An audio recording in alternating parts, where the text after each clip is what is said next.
Carissimi amici, ben ritrovati e benvenuti in una nuova puntata di Spazio Vostro qui su Televenezia. Oggi siamo in compagnia di un graditissimo ospite che è niente po' di meno che il campione mondiale di tiramisù del 2022, ovvero Giuseppe Salvador. Ciao Federica, saluto tutti, grazie per l'ospitata qua a Televenezia. Grazie, Televenezia è ovviamente onorata della tua presenza, avere questo campione mondiale appunto di tiramisù.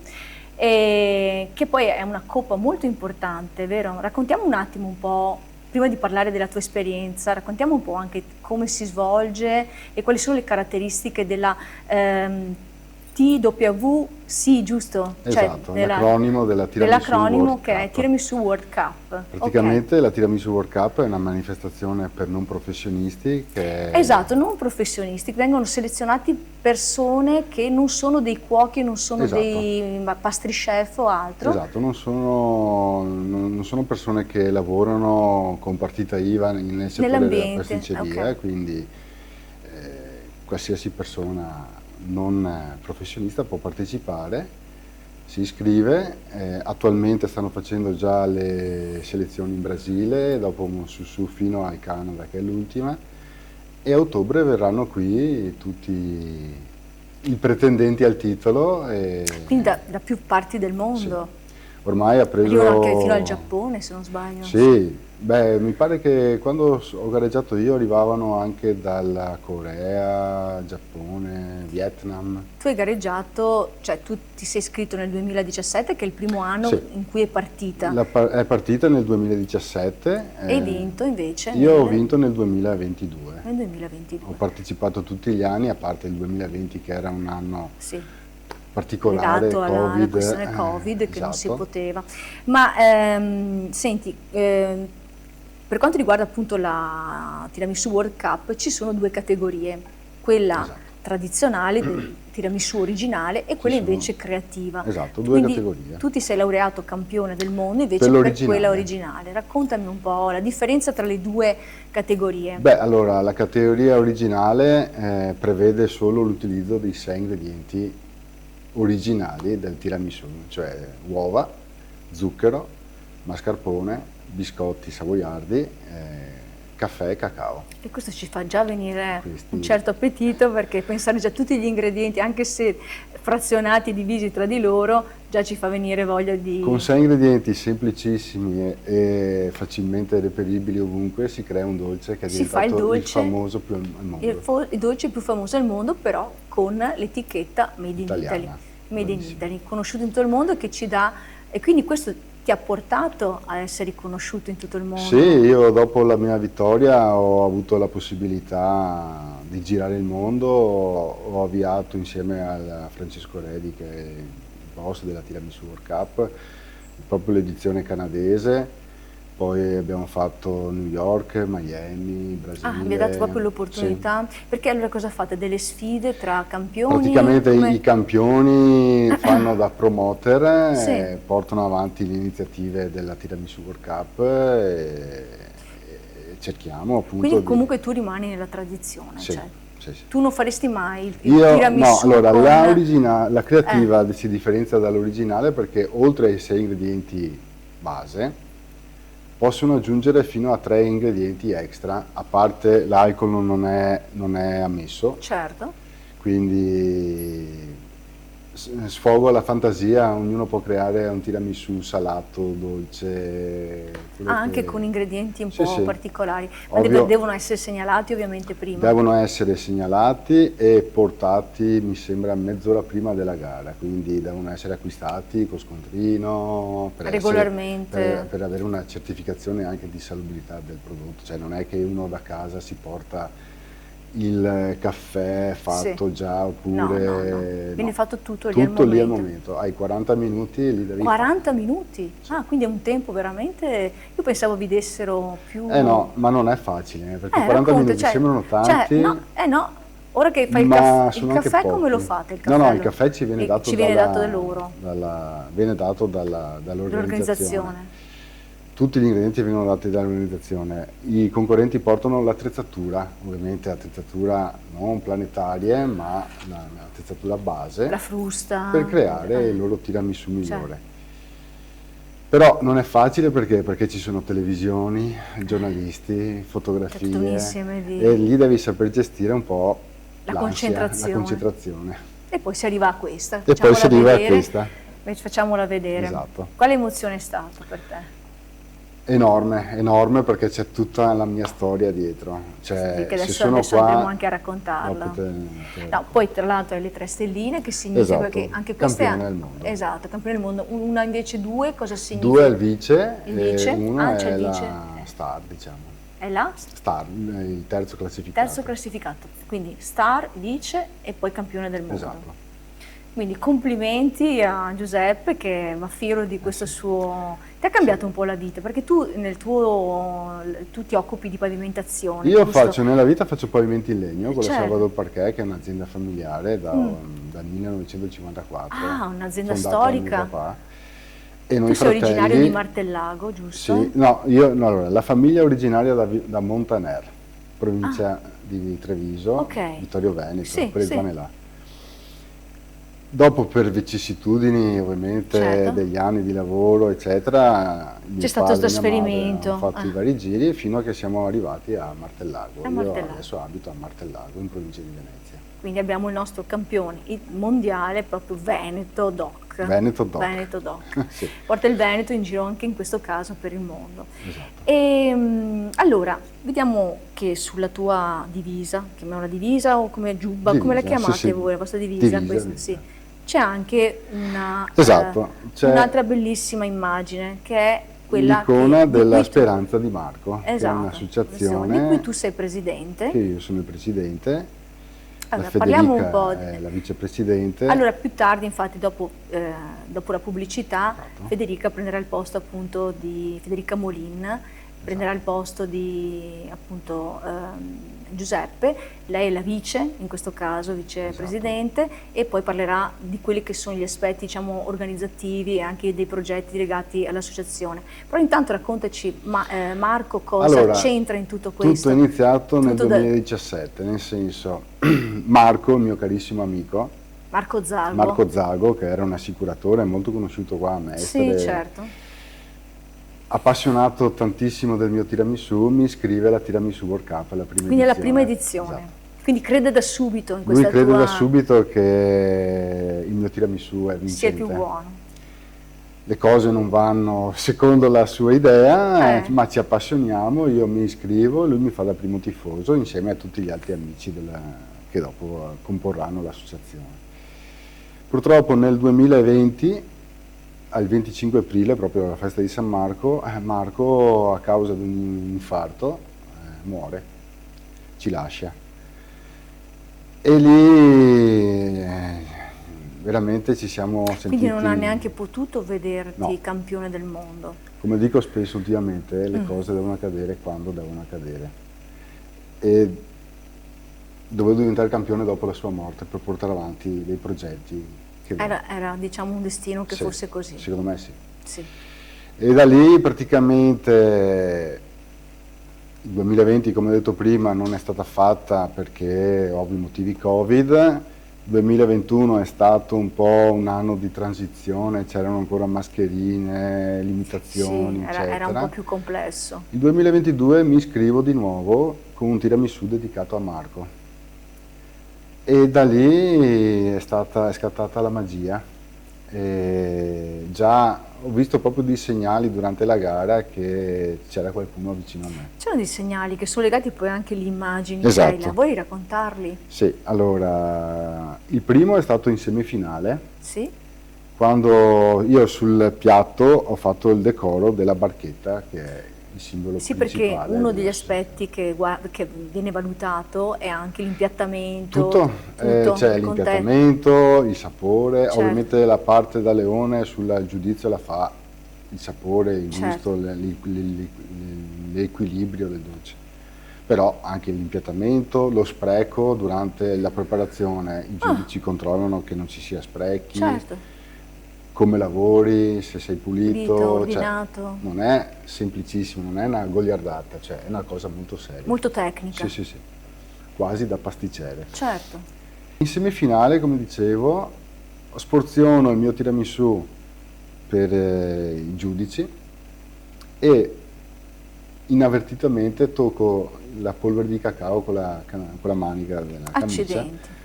E la polvere si deposita proprio vicino al simbolo della barchetta e fa proprio la stella che c'è qua.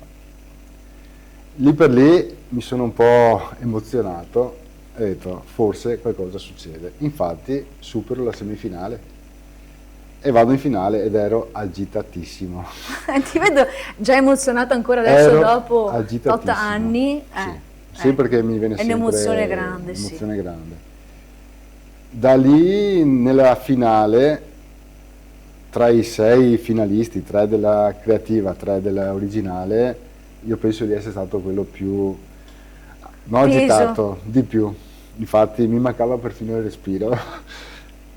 E comincio a preparare il mio dolce durante la finale, che durante la finale devi prepararne 2, non 1, con lo stesso tempo. Accidenti, cioè vi mettono veramente a dura prova, eh? Sì, una dura prova.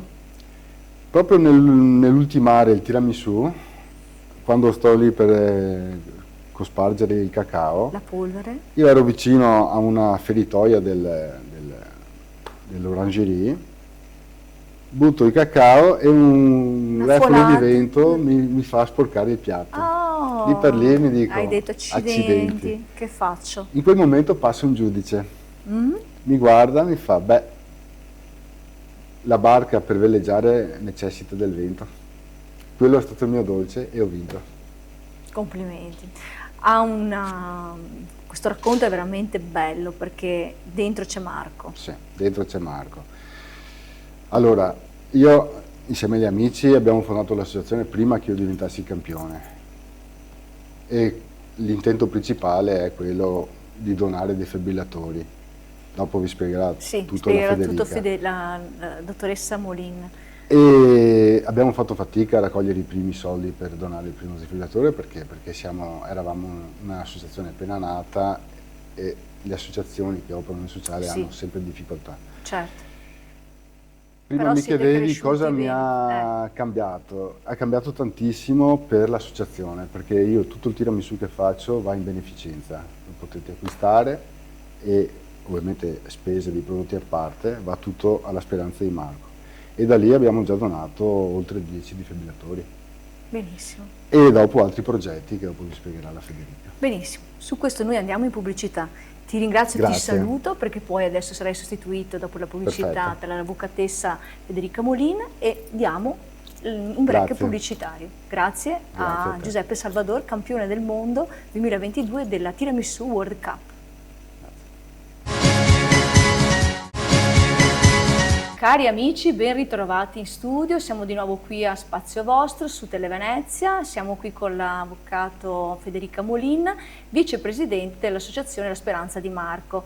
Prima avevamo avuto appunto come ospite nella prima parte il campione del mondo 2022 della Tiramisù World Cup, appunto Giuseppe Salvador.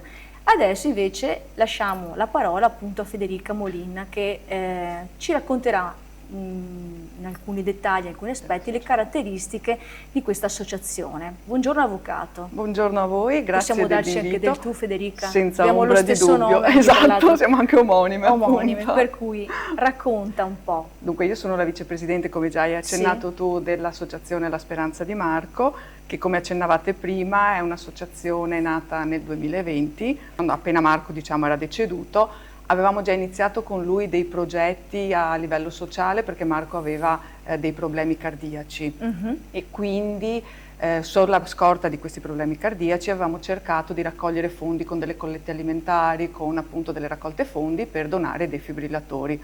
Defibrillatori che sono questi strumenti salvavita, ma soprattutto fondamentali per posizionarli all'esterno comunque, quindi accessibili a tutti. Quindi voi li donate ad esempio alle pubbliche amministrazioni, agli enti pubblici, esatto. e loro lì però vengono, diciamo così, installati esternamente. Esatto, per esempio il primo defibrillatore che noi abbiamo donato è stato posizionato al Parco Laghetti di Martellago, dove noi abbiamo la residenza nonché la sede della società. Poi molto frequentato da sportivi. È molto frequentato da famiglie durante l'estate, da sportivi perché c'è un'area fitness con delle attrezzature, quindi è un parco molto, molto sentito e molto frequentato, quindi potrebbe anche esserci che chi corre, chi cammina possa avere un mancamento, possa avere necessità del defibrillatore. Ecco, quel tipo di defibrillatore che voi avete scelto è un defibrillatore che è completamente automatico. Sì, è un defibrillatore automatico. Cosa significa automatico? Allora, innanzitutto è installato all'interno di una teca, quindi è protetto da una teca di metallo.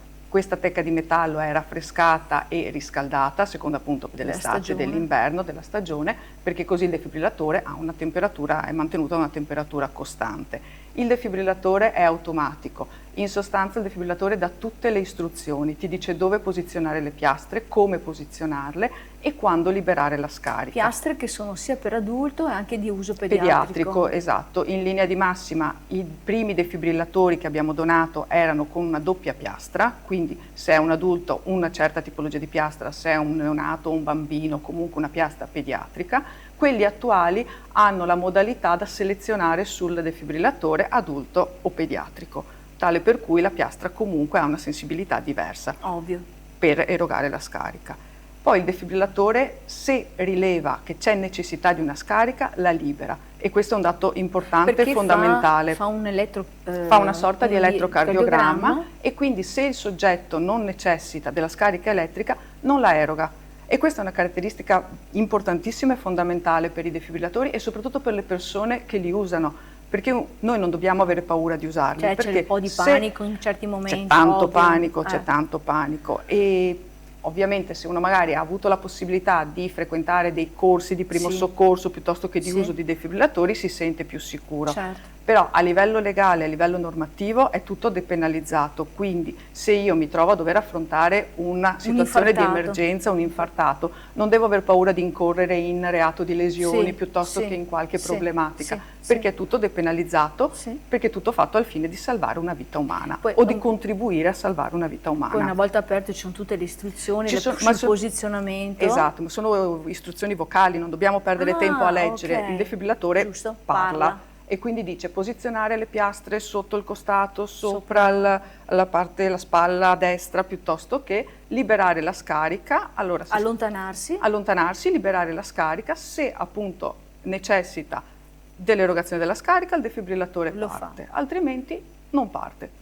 E poi ovviamente si continua con quello che è il massaggio cardiaco. Naturalmente la cosa prima fondamentale è chiamare il 118, quello è... nell'attesa dell'ambulanza, perché solitamente qualche minuto, anche qualche minuto ovviamente fa la differenza. Anche qualche secondo ci hanno detto, sì, perché collegandoci al discorso che faceva prima anche Giuseppe, alla Tiramisù World Cup di ottobre 2024, noi come Associazione La Speranza di Marco eravamo charity partner, quindi il partner solidale, sociale diciamo della Tiramisù World Cup e abbiamo organizzato in collaborazione con loro un evento, un seminario diciamo in cui abbiamo invitato a parlare il dottor Nicola Pradegan che è un cardiologo, un cardiochirurgo originario di Verona ma operante lavorativo a Padova, un dottore molto giovane e molto in gamba, molto apprezzato. Ha tenuto un convegno semplice nelle parole e comunque di chiaro impatto, di chiaro effetto per chi ascoltava sull'uso appunto del defibrillatore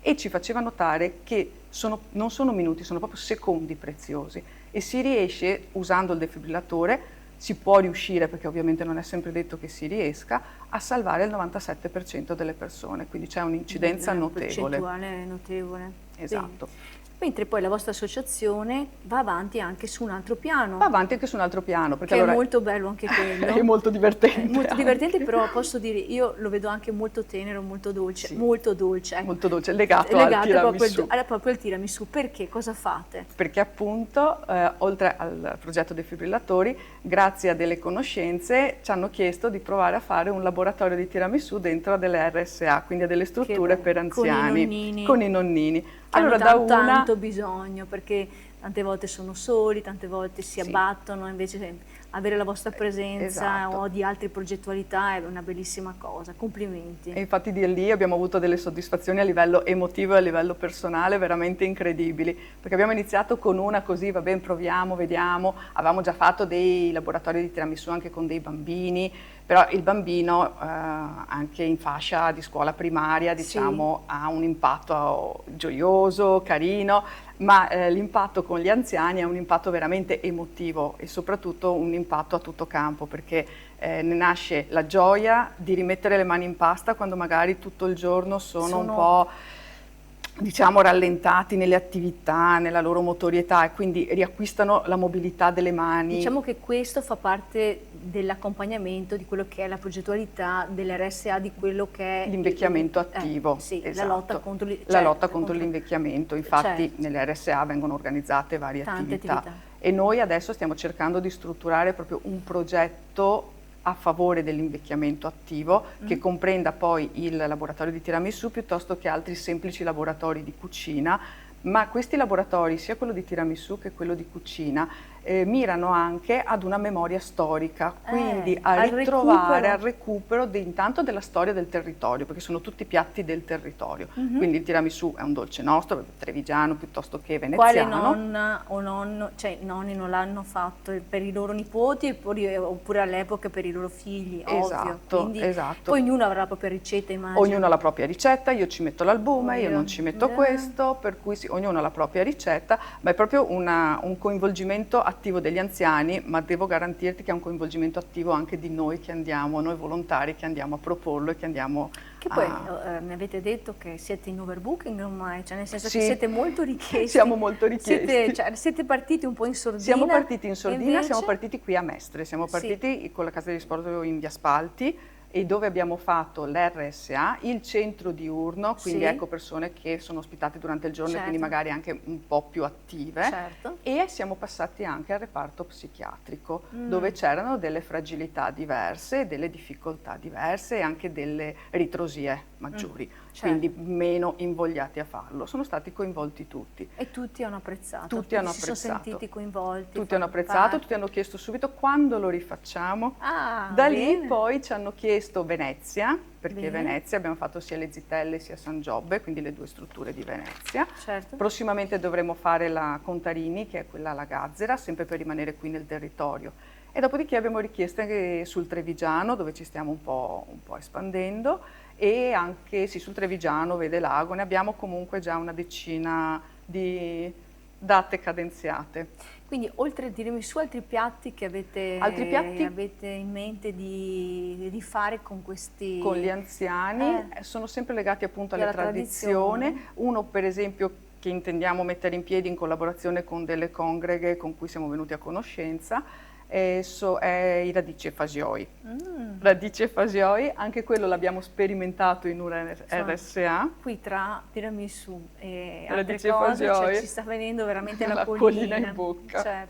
Anche con i radici e fasioi è stato bellissimo perché gli anziani... Quindi l'avete già sperimentato questo? Uno l'abbiamo sperimentato, uno pilota, è andato bene, anche quello è andato bene. Questo l'abbiamo sperimentato sul Trevigiano, perché la congrega è del Trevigiano. L'abbiamo sperimentato con loro, anche quello è stato apprezzatissimo perché soprattutto la parte di asciugare i radici.